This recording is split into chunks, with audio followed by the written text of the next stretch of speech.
alive? Come on, you gotta tell me, yes or no? Yes. Awesome. With that, I'm happy for now. So, born in San Sebastian, the Basque Country, parents from Teza. Anyone knows Teza? Yes. Up in the mountains, no electricity, no water, walking barefoot like I'm doing right now. Parents, 1975, immigrated to Spain with nothing. A man who used to run 6 hours to get to school. The guy who used to tell me that we were born champions. So we were able to do anything we wanted. Today, I'm just going to tell you 3 magical little stories, and I hope he does something to you, and if he doesn't, I'm sorry. He did a lot to me. About existence, acceptance, and the power of food. Because I imagine and I envision that this amazing investor here, and all of you go out there to work, not for those fake Gucci bags, I guess to eat, no? Because it's the essence of a human being. My first story, existence, which is something that I've never done in my little village, very Catholic, very serious people. They go to church at the same time, and they looked at you like the Moroccans. I learned their names, their surnames, how many kids they had. They never learned my name. So nowadays, when they say, "What's your name?" I say, "Najat." They say, "With Z or with J?" I say, "It doesn't really matter. You can call me wherever you want." So I had a mother who came from the mountains. Just imagine, you go to so many villages, you visit these wonderful people, they cook like heaven, and they can't read, they can't write. It's just part of the unfortunately culture that we have still here in Morocco. What we were gonna do all we can to change that. By the way, I'm gonna try my best. A mother who used to grow a lot of magical flowers all around her balcony. The flowers would go down, the colors would be like all the spices you can imagine from Morocco. This woman, the only way for her to get to those people who made her feel like she did not exist, because we did not exist, was given a little piece of a flower. And this little piece of a flower, nowadays I can tell you, the whole neighborhood has flowers. They're all colorful. They're all magical. I know they belong to my mama's intention of acceptance and being accepted. And my father, like I told you before, he used to say, "You guys are born champions," because I come from the mountains. I didn't have anything. I managed to cross the border by eating leftover skin of the oranges before crossing the difficult border. So if you have a man who takes you from school, takes you to the library, you have to read 2 hours, and then you have to write for him a whole page, and then do grammatica.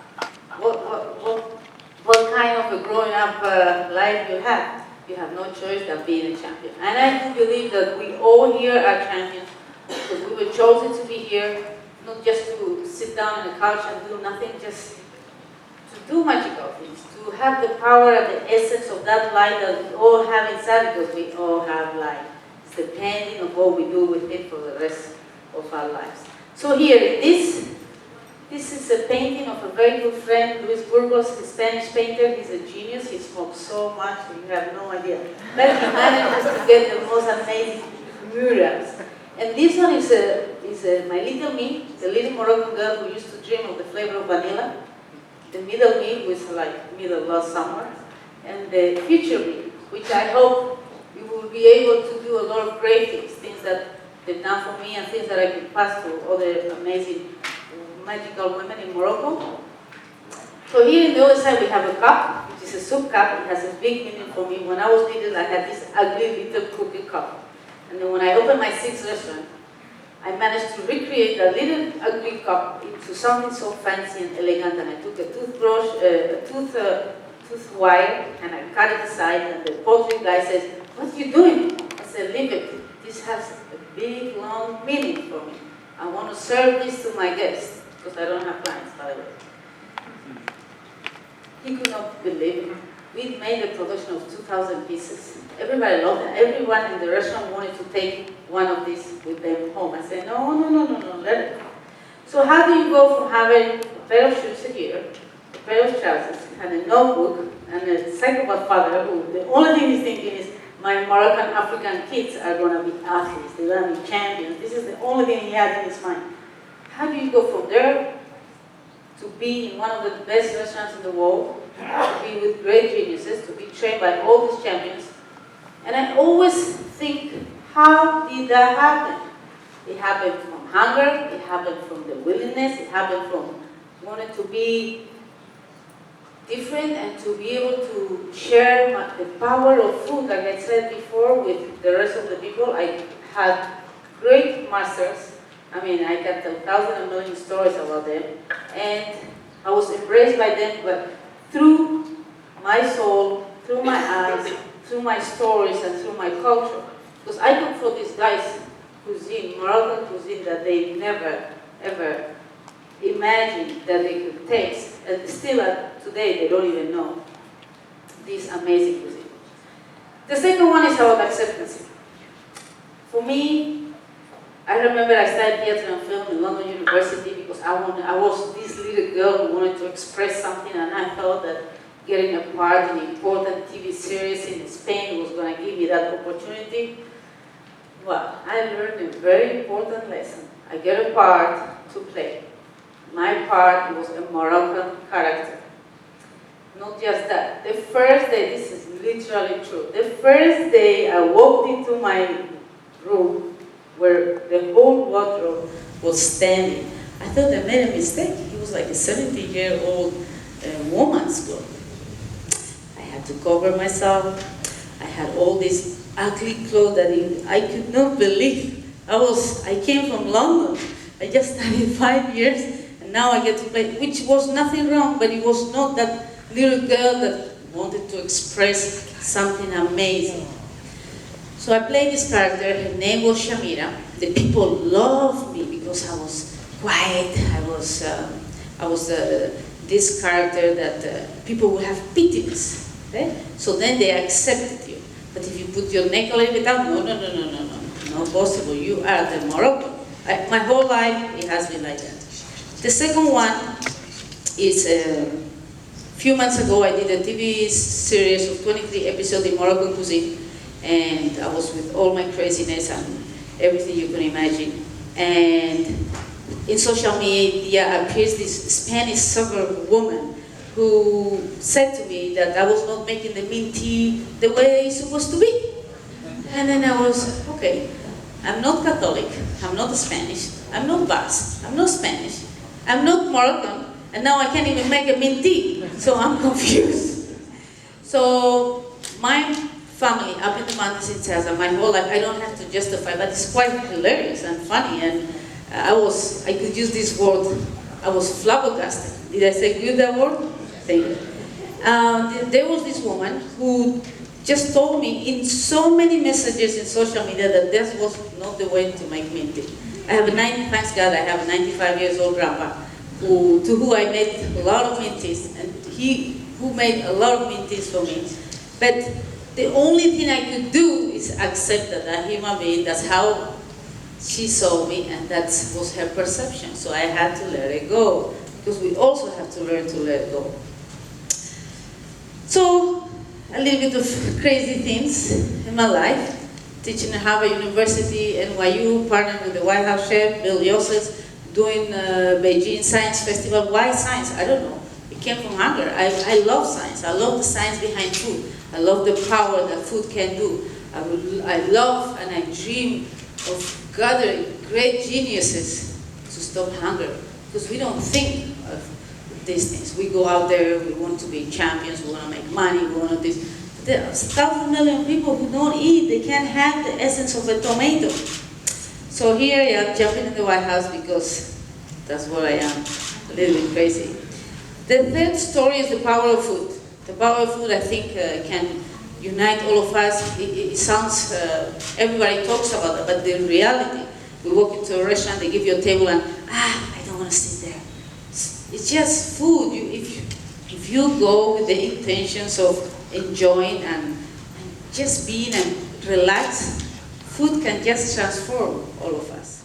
That way of mindfulness is very, very important.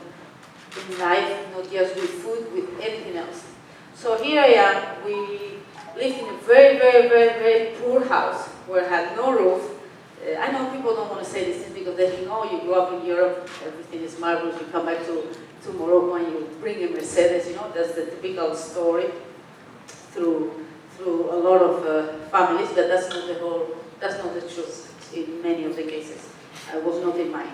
So not having a roof, sleeping in a bed, having a father that would come every 2 hours to check if you were frozen, purple or blue, or the bed was wet. But I had something very, very magical. I could see the moon.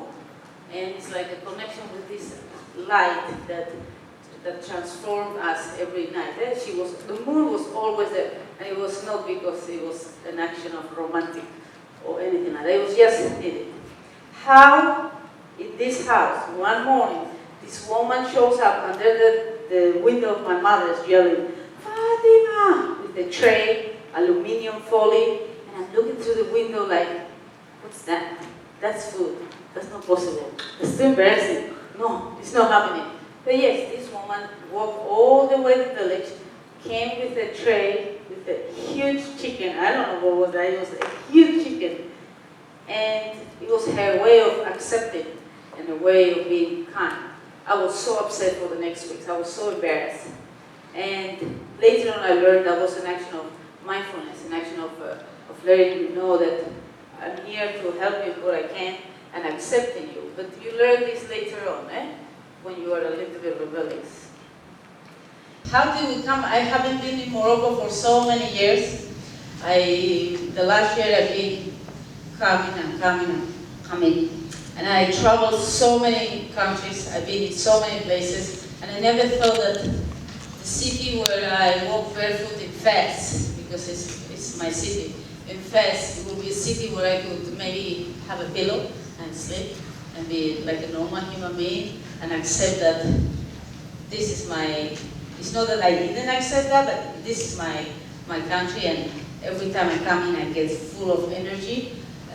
I spread my cuisine through the whole planet, and to go to Fez in the next week and to have a house where I will open this magical little space from knowing that I walk barefoot there, that I have no roof in Spain, and that my parents were a product of the 1975 immigration, where they were the first immigrant to go to Europe. And to be able to open 26 magical little space for people to come and experience all my craziness. That's a dream. I mean, I feel like a champion. Not that I am Muhammad Ali, but I feel I am my own Muhammad Ali, and we are all our own Muhammad Ali. So I'm happy to say that I'm coming back to Morocco.